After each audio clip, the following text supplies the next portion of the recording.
شروع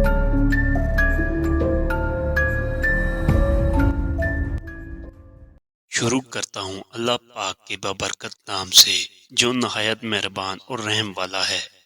السلام علیکم دوستو، امید کرتا ہوں آپ سب خیریت سے ہوں گے اور جہاں ہوں گے خوش ہوں گے۔ سٹوری پسند آئے تو لائک اور سبسکرائب کریں۔ چلو چلتے ہیں اپنی سٹوری کی طرف۔ مارج میری بیوی کا نام ہے جس سے میں شدید محبت کرتا تھا۔ یہ کوئی 1 سال پہلے کی بات ہے جب میں مارکیٹ سے سودا سلف لینے گیا تھا۔ مجھے کیا پتا تھا کہ اتنی دیر میں میری کائنات اجڑ چکی ہوگی۔ جب میں واپس لوٹا تو میری سب کچھ تباہ ہو چکا تھا۔ میری پیاری بیوی، میری محبت، ماں سیڑھیوں سے گر کر مجھے ہمیشہ کے لیے چھوڑ کر جا چکی تھی۔ اسپتال لے جانے کی بھی ضرورت نہ پڑی، اس نے وہیں دم توڑ دیا۔ میں گھنٹوں اس کا سر اپنی گود میں لیے روتا رہا۔ ہماری محبت کی شادی تھی اور شادی کو زیادہ عرصہ نہیں ہوا تھا کہ وہ مجھے یوں چھوڑ کر آخری سفر پر روانہ ہو گئی تھی۔ یہ سانحہ میرے لیے موت کے پروانے سے کم نہیں تھا۔ اس کے علاوہ میرا اس دنیا میں تھا ہی کون؟ جن لوگوں کو مارج کی موت کی اطلاع ملی وہ تعزیت کے لیے چلے آئے۔ مار کی تدفین بھی میرے جاننے والوں نے کی، ورنہ میں اس حالت میں کہاں تھا کہ بار بار اس کا مسکراتا چہرہ میری آنکھوں کے سامنے آ جاتا۔ میں اس کی دیوانے وار پکارنے لگتا۔ ہم میاں بیوی میں بہت زیادہ محبت تھی۔ جس قدر مارج کو میں چاہتا تھا اس قدر وہ مجھے چاہتی تھی۔ ہماری محبت کی مثالیں دی جاتی تھیں۔ جس وقت اسے قبر میں اتارا گیا میں اس کی میت سے لپٹ گیا اور دھاڑے مار مار کر رونے لگا۔ مار کے علاوہ میں کسی اور کا خیال تک ذہن میں نہ لا سکتا تھا۔ دفتر سے روز بروز چھٹیوں کی وجہ سے نوکری چلی گئی۔ رو رو کر صحت خراب ہو گئی۔ اسے واپس پانے کا جنون اب میرے سر پر سوار ہونے لگا۔ اب میں ہر لمحہ یہی سوچتا رہا کہ میں اسے کیسے حاصل کر سکتا ہوں۔ چنانچہ مارج کی محبت میں اندھا ہو کر میں ایک بلیک میجک کے عمل کے پاس جا پہنچا۔ اس نے ایک باری رقم کے بدلے میرا کام کرنے کا وعدہ کر لیا۔ میں نے اس کے بتائے ہوئے وظیفے پر عمل کیا جو کہ ایک علیحدہ کہانی ہے۔ میں اس سے زیادہ تفصیل میں جانے کے بجائے مطلب کی بات کروں گا۔ مجھے آج بھی یاد ہے وہ پوری چاند کی رات تھی جس وقت میں نے مارج کی قبر کھول کر تابوت کا ڈھکنا اٹھایا۔ اس کا صاف شفاف چہرہ میرے سامنے تھا۔ مجھے اس پر بے تحاشا پیار آ گیا۔ بہرحال میں نے اسے اٹھا کر کندھے پہ ڈالا اور گھر آ گیا۔ یہی میری زندگی کی سب سے بڑی غلطی تھی۔ کاش مجھے وہ غلطی سرد نہ ہوتی۔ مجھے جو کچھ جیسا بھی کرنے کو کہا گیا تھا میں نے بالکل ویسا ہی کیا، اور ٹھیک 4 گھنٹوں بعد اس کے جسم میں حرکت ہوئی۔ میری مارج نے آنکھیں کھول دی۔ میں بچوں کی طرح تالیاں بجانے لگا جیسے کوئی کھویا ہوا کھلونا مل گیا ہو۔ میری خوشی کا کوئی ٹھکانہ نہ تھا۔ میں نے جلدی سے آ کر مارج کو گلے لگا لیا۔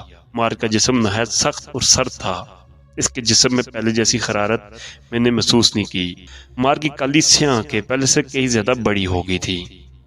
ان کی سفیدی ختم ہو گئی تھی، مگر مجھے ان باتوں سے کوئی سروکار نہ تھا۔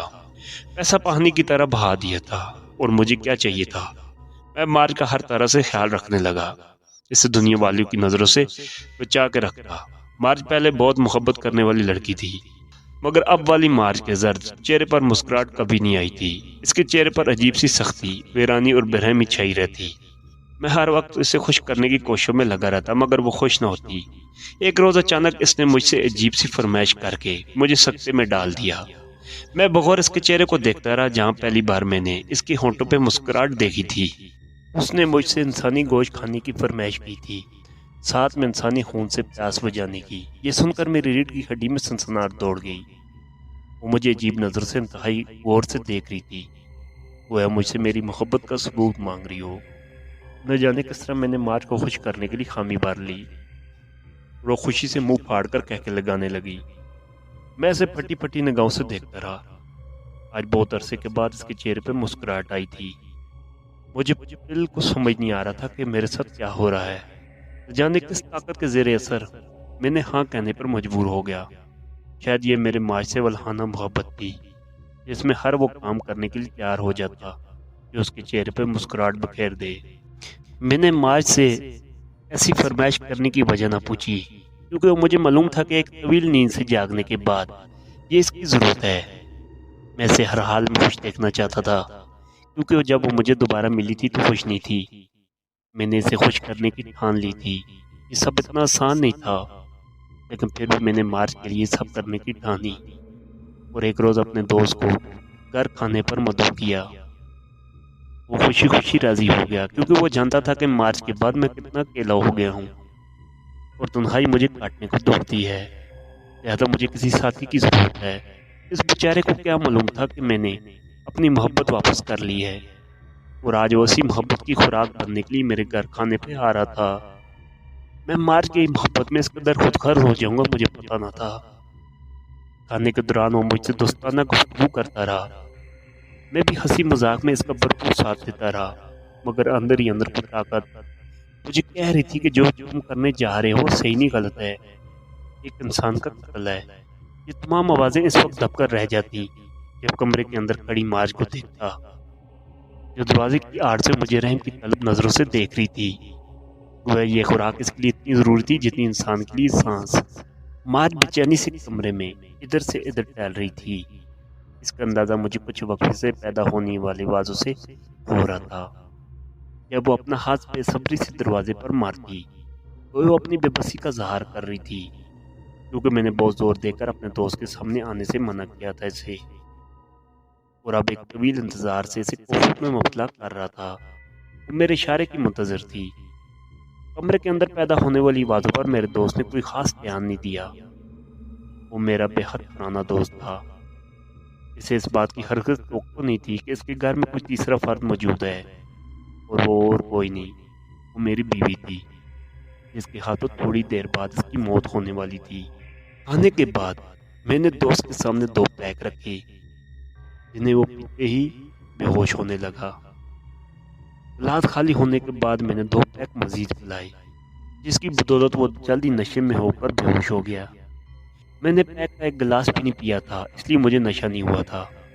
کچھ ہی دیر بعد وہ نشے میں ڈوبا خراٹے لینے لگا، اور میں نے آگے بڑھ کر مارچ کو کمرے سے باہر آنے کی اجازت دے دی۔ اجازت ملتے ہی وہ کمرے سے باہر آ گئی، اور میں ایک کونے میں کھڑا سب دیکھنے لگا۔ مارچ نے اپنا منہ اس کے گلے سے لگا لیا اور دانت پوری قوت سے گھاڑ دیے، لبالب اس کا خون پینے لگی۔ میں پھٹی پھٹی نگاہوں سے سارا منظر دیکھ رہا تھا۔ اس نے اس قدر صفائی سے خون پیا کہ ایک قطرہ بھی نیچے گرنے نہیں دیا۔ اس وقت وہ مجھے اپنی بیوی نہیں، کوئی بدرو لگ رہی تھی، جو بڑے مزے سے ارد گرد سے بے نیاز ایک انسان کا خون پینے میں مصروف تھی۔ میرا دوست نیند میں ہی نہ جانے کب زندگی کی بازی ہار چکا تھا۔ اب مارچ اس کا گوشت نوچ نوچ کر کھانے لگی۔ میں تو اس بات پر بھی حیران تھا کہ وہ کچا گوشت، اور وہ بھی اتنی مقدار میں، کیسے کھا رہی ہے۔ مجھ سے اب اور دیکھا نہ گیا اور میں چپ چاپ اپنے کمرے میں چلا آیا۔ اتنی ہی دیر خود کو ملامت کرتا اور روتا رہا، پھر مجھے کچھ ہوش نہ رہا اور میں نیند کی وادیوں میں چھپ کر چلا گیا۔ کسی نرم و نازک خاتون نے مجھے چھوا اور میری آنکھ کھل گئی۔ یہ میری بیوی مارچ تھی، جو بڑے پیار سے میرے بالوں کو سلا رہی تھی۔ میری آنکھوں میں آنسو آ گئے، نہ جانے مارچ کو کیا ہو گیا ہے۔ یہ وہ مارچ نہیں تھی جسے میں جانتا تھا۔ میں اکثر مارچ کو اس کا ماضی یاد کرواتا رہتا کہ ہم دونوں ایک دوسرے سے کتنی محبت کرتے تھے، ایک دوسرے کے ساتھ کتنے خوش تھے۔ وہ میرے لیے مزے مزے کے کھانے بنایا کرتی تھی، وہ ساری باتیں سنتی رہتی اور مجھے چپ چاپ اپنے سپاٹ چہروں کے ساتھ سنتی رہتی، وہ ایسے اپنے ماضی کی کوئی بات یاد ہی نہ ہو۔ میں سر آب بھر کر رہ جاتا۔ بہرحال دن گزرتے گئے اور طرح طرح کے خیالات دل و دماغ سر اٹھاتے رہے۔ دل محبت کی خاطر مجبور تھا اور میرے اس قدم کو صحیح کہہ رہا تھا، جبکہ اس کے برعکس دماغ مجھے بار بار غلط کہہ رہا تھا۔ دل اور دماغ میں جنگ کسی کیفیت تھی، کچھ سمجھ نہیں آ رہا تھا کہ مارچ کے جسم میں اس کی اپنی روح ہے یا کوئی اور شیطانی بدروح اس کے جسم میں حلول کر گئی۔ میں نے یہ سوچ کر خود کو پرسکون کر لیا کہ جو ہونا تھا وہ تو ہو گیا، اب آئندہ وہ کوئی ایسی گھٹیا فرمائش نہیں کرے گی۔ لیکن مجھے نہیں پتا تھا کہ جو بلا میں نے گھر میں پال رکھی ہے وہ مجھے ہی نقصان پہنچائے گی۔ مجھے مارچ کے اس رویے کے بارے میں اس عمل نے کچھ نہیں بتایا تھا کہ واپس جاگنے کے بعد وہ ایسی کوئی چیز طلب کرے گی۔ انہوں نے میری مارچ مجھے واپس لوٹا دی تھی، وہ ان کا کام اب ختم ہو گیا تھا۔ اب آگے میں جانوں اور میرا اللہ جانے۔ اب میں اس میں سے واضح تبدیلی محسوس کر رہا تھا۔ میں رات کو سونے کے لیے تیاری کر رہا تھا جب میں نے مارچ کو دروازے میں کھڑے ہوتے ہوئے پایا۔ اس کی آنکھوں میں میرے لیے ولہانہ محبت تھی، وہ غالباً میرے اس کام سے خوش ہوئی تھی۔ اسے خوش دیکھ کر میرے اعصاب ڈھیلے پڑ گئے۔ میں سیدھا ہو کر بیٹھ گیا اور میرے قریب چلی آئی۔ وہ میرے سینے سے آ لگی تھی۔ بہت دن بعد میں نے مارچ کو خود میں محسوس کیا تھا، جس کی مجھے بے انتہا خوشی تھی۔ یہ لطف و سرور کی رات تھی۔ میں گویا ساری رات خواب میں اٹھتا رہا۔ میں کہاں ہوں مجھے کچھ اندازہ نہیں تھا۔ مارچ اب بدل گئی تھی۔ اب وہ میرا کھانا پکانے لگی تھی، کپڑے دھو کر پریس کرتی، یاد یہ کہ گھر کے سارے کام کرنے لگی تھی۔ مارچ کے اندر یہ تبدیلی میرے لیے خوشگوار حیرت کا باعث تھی۔ اگر ایک زندگی قربان کر کے میں اسے بدلنے میں کامیاب رہا تھا تو میں بالکل بھی نادم نہیں تھا۔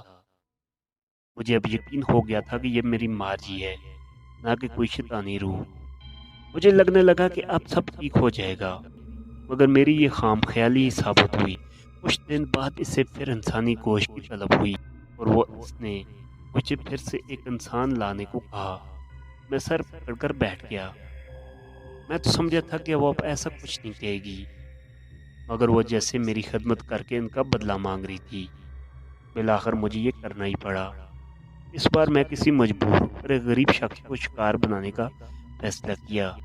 میں گھر سے باہر نکلا تو تھوڑی دور ایک نوجوان کوڑے کے ڈبے سے کھانے پینے کی اشیاء ڈھونڈ رہا تھا۔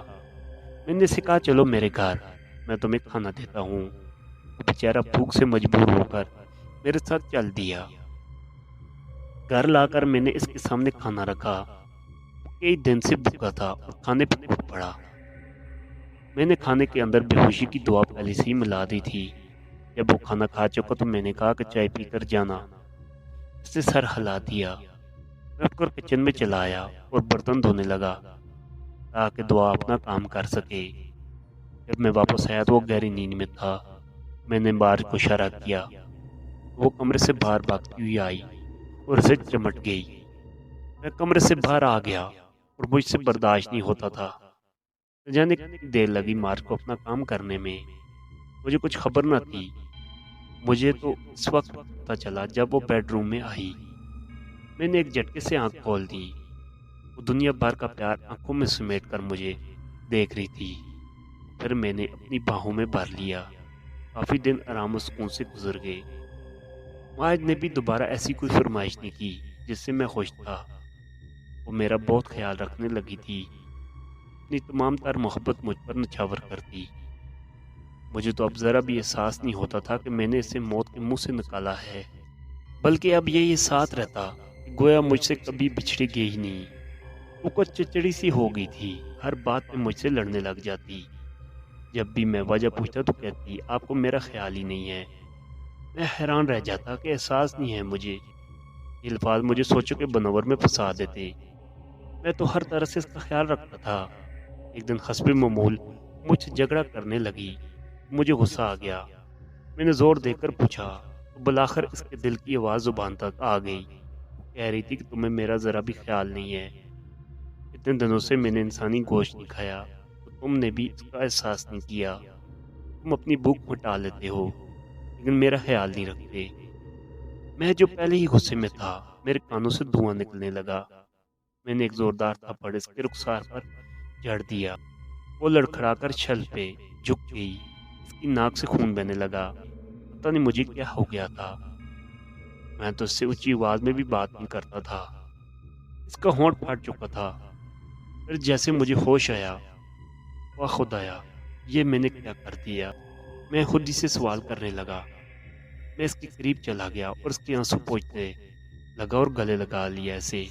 لیکن اب میں خود سے عزم کر چکا تھا کہ اب اپنی محبت کے لیے کسی بے گناہ کی جان نہیں لوں گا۔ لہذا میں اسے سمجھانے لگا، دیکھو مارج، تم انسان ہو، کوئی جانور یا درندہ نہیں، لہذا اب تمہیں اپنی عادت چھوڑنی پڑے گی۔ وہ چپ رہی۔ میں اسے اٹھا کر بیڈ روم میں لے آیا اور بیڈ پر لٹا دیا۔ مجھے ساری رات نیند نہیں آئی۔ صبح وہ اٹھی اور میری توقع کے برعکس میرے لیے ناشتہ بنانے لگی۔ ناشتے کے بعد اس نے مجھ سے معافی بھی مانگی اور میں نے بھی معاف کر دیا۔ مجھے یقین نہیں آ رہا تھا یہ سب کچھ اتنی جلدی ٹھیک ہو جائے گا۔ یہ 2 دن بعد کا واقعہ ہے۔ ہم دونوں ٹی وی پر ایک ڈرونی فلم دیکھ رہے تھے۔ اچانک آدم خوروں کے انسانوں کو کھانے کا سین چلنے لگا۔ مارچ کے چہرے پر ایک رنگ آ کے گزر گیا۔ وہ بے چینی سی ہونے لگی۔ اس کی حالت بگڑنے لگی۔ میں نے جلدی سے ٹی وی بند کر دیا۔ کچھ ہی دیر میں وہ نارمل ہو کر اٹھی اور دوسرے صوفے پر جا کر بیٹھ گئی۔ میں نے ٹی وی پھر سے جلا دیا، لیکن اس بار مووی کی بجائے خبریں سننے لگا۔ وقفے وقفے سے میں نے مارچ کو بھی دیکھ رہا تھا۔ بظاہر تو نارمل ہو گئی تھی، لیکن اس کی آنکھوں کی سفیدی ختم ہو گئی تھی۔ مجھے اس کی آنکھوں کی تپش اپنے چہرے پہ محسوس ہوئی۔ میں نے اس کی طرف دیکھا تو وہ مجھے دیکھ کے مسکرا رہی تھی۔ میں نے دو نکیلے دانت ہونٹوں سے باہر دیکھے، تبھی مجھے خطرے کا اندازہ ہوا۔ میں اپنی جگہ پہ سیدھا ہوا ہی تھا، وہ مجھ پر چپکی۔ اس کے دانت میری کلائی میں گھس گئے تھے۔ میں درد کی شدت سے کرا رہا تھا اور میں نے ایک زوردار غصہ اس کے چہرے پہ رسید کر دیا۔ اس سے کوئی فرق نہ پڑا اور وہ میرے پیچھے لگی۔ میں کمرے سے باہر نکلا اور باہر سے کنڈی لگا دی۔ اب وہ اندر لاک ہو گئی۔ مجھے بہت زیادہ درد ہو رہا تھا۔ پھر میرے ذہن کو ایک اور جھٹکا سا لگا، کیونکہ دوائیوں والا باکس اسی کمرے میں تھا جس کے اندر مارج اپنی تمام تر ہولناکی کے ساتھ موجود تھی۔ خون بہت زیادہ بہہ رہا تھا۔ میں نے بہت کوشش کی کہ کسی طرح خون کا بہاؤ روک سکوں، لیکن کامیاب نہ ہو سکا۔ آخر باہر رہتا تو موت تھی، اندر جاتا تو تب بھی موت۔ کمرے میں گہری خاموشی تھی۔ مجھے لگا کہ وہ سو گئی ہے یا پھر بے ہوش ہو چکی ہے۔ پھر میں نے ایک طویل فیصلہ کیا۔ اب مجھے یقین ہو چکا تھا کہ یہ مارج نہیں ہے۔ اب میں اس بلا کو واپس بھیجنے کے لیے تیار ہو گیا جہاں سے یہ آئی تھی۔ میں کچن میں گیا اور ایک تیزدار چھری اٹھا لی۔ چھری کی مدد سے باہر لٹکے ہوئے پردے کا ایک حصہ پھاڑ کر علیحدہ کر لیا۔